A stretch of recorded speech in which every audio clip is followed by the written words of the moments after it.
Mass demonstrations throughout Israel, including Tel Aviv, where police used stun grenades to clear crowds and say they arrested more than 24 people Sunday.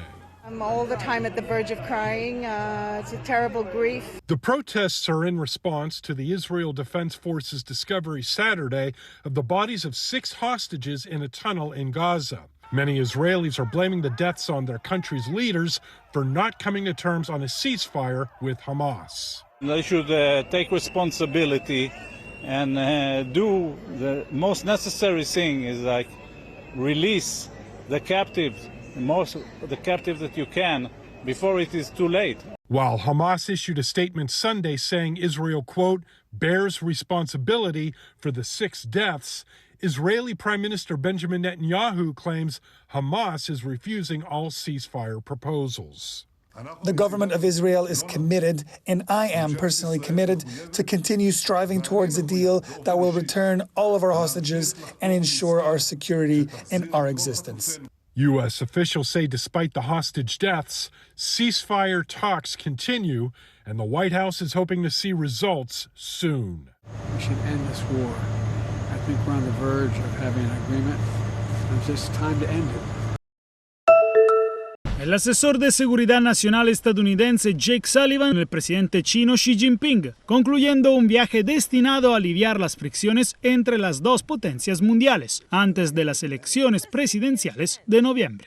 En el encuentro, Beijing dijo estar comprometido con una relación estable con Washington que promueva la paz mundial. En este mundo cambiante y turbulento, los países necesitan solidaridad y coordinación, no división ni confrontación. La gente quiere apertura y progreso, no exclusión ni retroceso. Durante más de 12 horas de conversación, los dos abordaron una serie de cuestiones que complican las relaciones, entre ellas las tensiones sobre Taiwán, el mar de China Meridional y las demandas de Estados Unidos de frenar el flujo de los ingredientes chinos del fentanilo, la principal causa de sobredosis de drogas en Estados Unidos.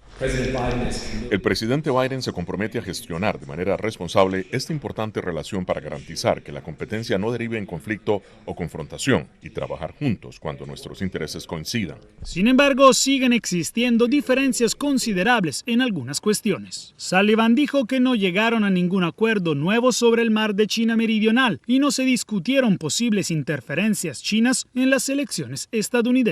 Y sobre la guerra en Ucrania, no hemos llegado a ningún plan concreto en materia diplomática, en gran parte porque Estados Unidos se adhiere muy rigurosamente a la máxima simple de nada sobre Ucrania sin Ucrania. Se lograron más avances en los vínculos militares.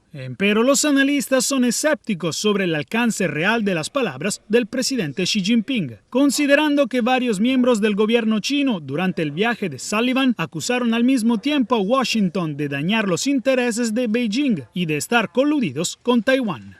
Desde Washington, Jacopo Luzzi, Voz de América para Telearuba. Estados Unidos confiscó el avión del presidente de Venezuela, Nicolás Maduro, tras determinar que su adquisición violaba las sanciones estadounidenses, entre otras cuestiones penales. Estados Unidos ya llevó el avión a Florida este lunes después de haberlo incautado en República Dominicana. El avión, que se reporta ser como el equivalente venezolano del Air Force One, el que utiliza el presidente Joe Biden, ha sido fotografiado en visitas de Estado anteriores de Nicolás Maduro alrededor del mundo. Según reporta el canal televisivo estadounidense CNN, el que ha dado esta noticia por primera vez, un funcionario del gobierno dijo que esta incautación del avión de un jefe de Estado extranjero envió un mensaje a los altos mandos, siendo algo inaudito en materia penal. Según este funcionario, el mensaje es que nadie está por encima de la ley, nadie está por encima del alcance de las sanciones estadounidenses.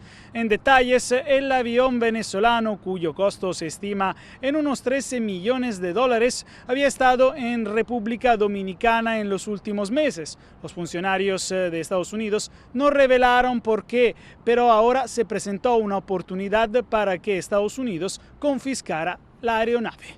El gobierno estadounidense trabajó en estrecha colaboración con la República Dominicana, que notificó a Venezuela sobre la incautación. Esta confiscación, recordamos, es el último avance en lo que desde hace tiempo ha sido una relación fría entre Estados Unidos y Venezuela y marca una escalada mientras Estados Unidos continúa investigando lo que considera prácticas corruptas por parte del gobierno de Venezuela. Desde Washington, Jacopo Luzzi, Voz de América para Telearuba.